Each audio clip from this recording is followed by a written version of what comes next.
Hey, sisters and brothers, chosen ones all over the world.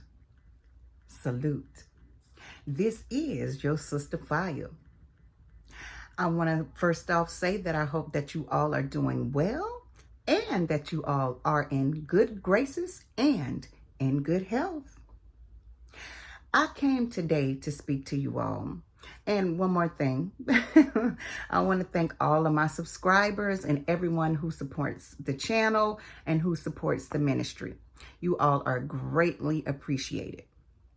Okay, now, so today, y'all, I want to talk to y'all about how they do not want you to know who you are. Yes, my brothers and sisters, they do not want you to know who you are. And when I speak about they, I'm simply speaking about the enemy.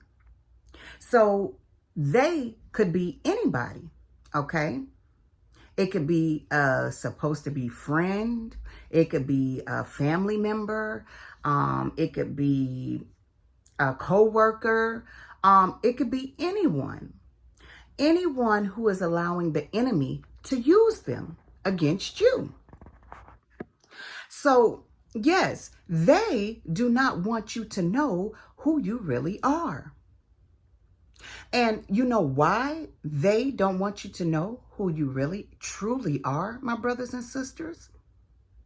It's because they realize that if you wake up and you realize and know who you truly are, that you will begin to walk in your power. See, you will begin to walk differently. You will begin to talk differently. You will begin to move differently, my brothers and sisters. And that's in a good way. You will begin to move, walk, and talk in your God-given power and authority. And see, that is a threat to the enemy.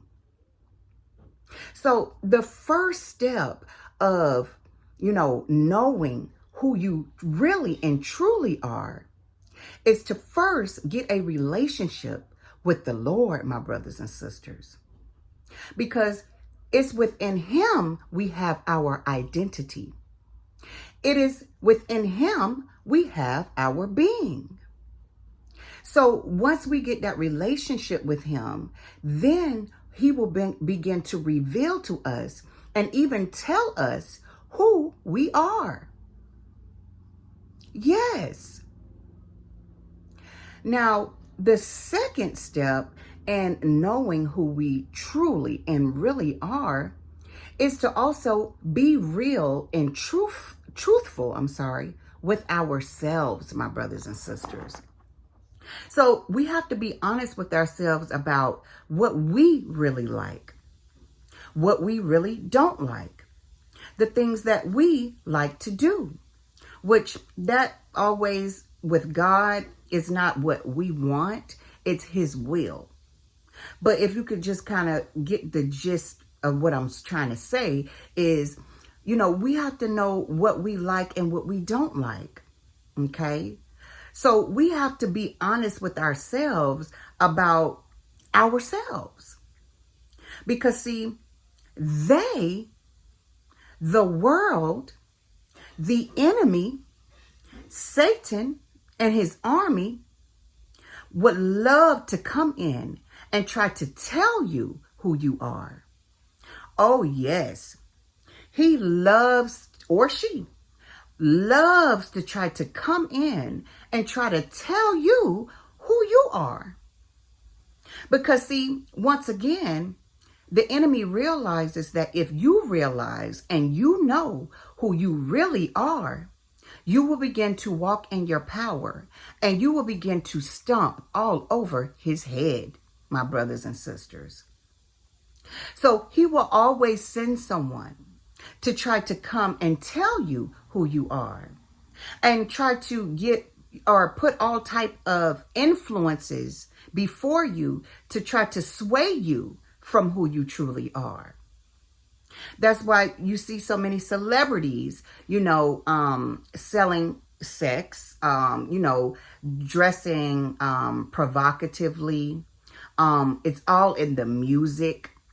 I mean, it's everywhere, all on television, everywhere you see individuals who are trying to impress upon us who we should be.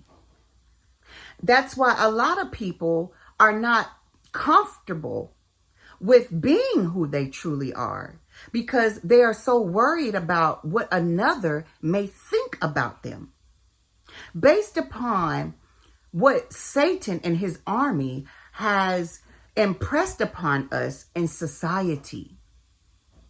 Oh, you shouldn't wear your hair like that. Oh, you shouldn't dress like that. Oh, you shouldn't drive that type of car. Oh, you shouldn't live in that type of neighborhood. So you see what I'm saying? How Satan tries to impress upon us his will. But it is God's will that we should be doing. It is God's will that we should be living, my brothers and sisters.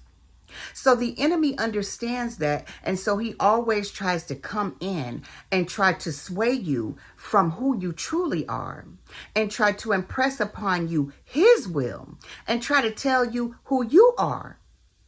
Yes, he will try to project onto you the things that he wants you to feel, the characteristics that he wants you to be, hoping that you will take that in and actually begin to believe it and actually begin to live it, my brothers and sisters. So we have to know who we really are. And like I said, the first step of doing that is getting a relationship with the Lord.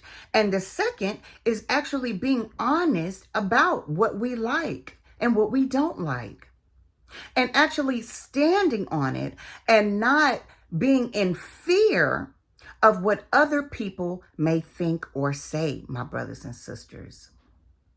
This is how we take our power back if we have lost it at all. And this is how we walk and stand firm in our power, my brothers and sisters. So, once again, my brothers and sisters, they do not want you to know who you truly are. But I have faith in you that if you don't know, you will know who you truly are, and you will stand firm in who you truly are by God's will, by who God created you to be. I want to say this just one more time, my brothers and sisters, because I think it's so important for us to remember. We must not worry about what he may think, what she may think. We must not worry about what he may say or what she may say. But what we should be concerned with, is what God thinks and what God says. Because he is truth and his word is truth. So they don't want you to know who you truly are. But by God's grace, it is not up to they, the enemy. You are who God says you are. And there's nothing that they, the enemy, can do about it. So I love you all, my brothers and sisters, and I am so excited about who you are in God. Oh, yes, I am. Because, see, we all are a part and belong to the body of Christ.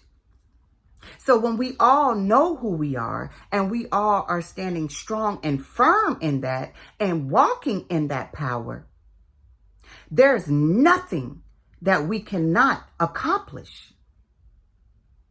And there is no devil or demon on this earth or anywhere else in the universe that we cannot slay.